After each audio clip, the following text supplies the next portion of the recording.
Hello everyone, welcome to my new video. So basically today in this video I'm going to share the information how we can control if there is a chemical spill. So this demonstration video shows what are the steps, what are the procedures that we need to follow, and what are the tools and equipment are required to complete the job. I will put like this. We need to see. This is it. Okay, sir. Okay, good morning, ladies and gentlemen. Okay. This presentation and demonstration is all about the spill control management plan. So, this is our minimum requirements. We have some oil spill kit bin and chemical spill kit bin. We have a caution board, warning cones, warning tape. This is the control measure when you are dealing with the spill. Okay, first you need to isolate the area if there is any spill so that nobody can enter. And then you have a caution board inside this. Don't forget. And then, assuming this is scenario is the chemical spill, the spill on the floor. The purpose of the chemical is we need to control so that to avoid spread on the floor, right? So we have our storekeeper and we have also our emergency team. So they are the one dealing with the chemicals.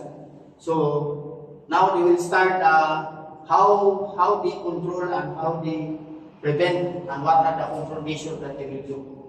Okay, now you can start.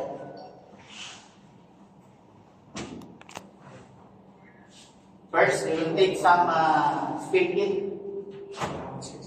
So this is the absorbent boom or absorbent sacks. The purpose of this is to avoid spreading of the chemical. This absorbent boom will absorb the chemical. At the same time, he put the fan, absorbent fan, to absorb the chemical spill on the floor. Then after, he will remove the lid container from the chemical. Then he put in the deep tray. Always put the chemical on the deep tray so that to avoid any spill. Okay? Then after absorb the fat, they will soak in the chemical and after they squeeze on the deep tray.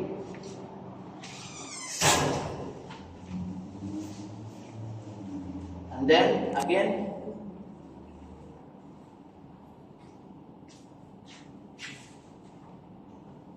that is the purpose of this absorbent pad, to avoid any spread of the chemical and also to absorb. Then after all of this absorbent, where you will put? This one should be put in the waste, hazardous waste, plastic bag. All the absorbent fan or boom should be put in the plastic.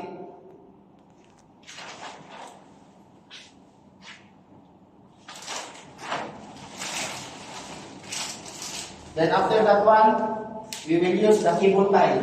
The purpose of cable tie is to tie properly and nobody will open. Even the animals, they cannot open. Not like if you are tying, it's very different. So we will use the cable tie all the time. So in the spill kit, all the materials is inside the bottle.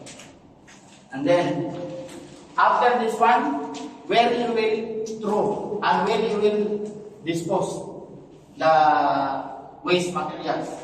Do you have any idea where did you hand over? Supervisor, do you have any idea where you? Huh? Garbage. No, you cannot throw this one in the garbage. This is a hazardous waste. This one, we have a site protocol that we will call to the handover for the power waste. The supervisor and the zone leader will call to the power waste to collect this waste bag to hand over to them. please do not throw this yellow plastic bag somewhere, because if you put somewhere, we will find another issue. We will receive a penalty. This is hazardous waste should be properly disposed in the waste management, power waste. Okay. Now, the purpose of this demonstration is to give you guidelines and implementing the adequate preparation on how to respond chemical with dealing chemicals. Sometimes the storekeeper, they are dealing with the chemicals for preparation, right? You cannot avoid that there is any leak. So at the same time, we will do also the response on how to control the spillage. And then I will show you also what are the difference. What is the difference of these two? What is the difference? Anybody? You have idea what is the difference of these two? These two are the same spill kit bag. But what are the difference? What is the purpose of color coding? The purpose of color coding is language barrier. Right? Language barrier. The white color meaning to say for oil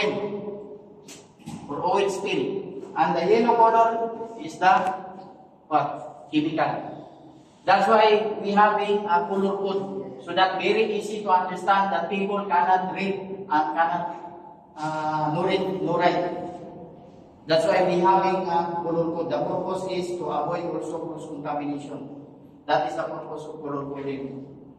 So now you know what are the difference of this spill kit. So if there is any spill, first you need to identify what are the spill that you will do. First, think if this oil, first if this chemical or paint or anything spill, that we will use this one. Do not attempt that you don't know that what the spill kit you will use, because it will be contaminated.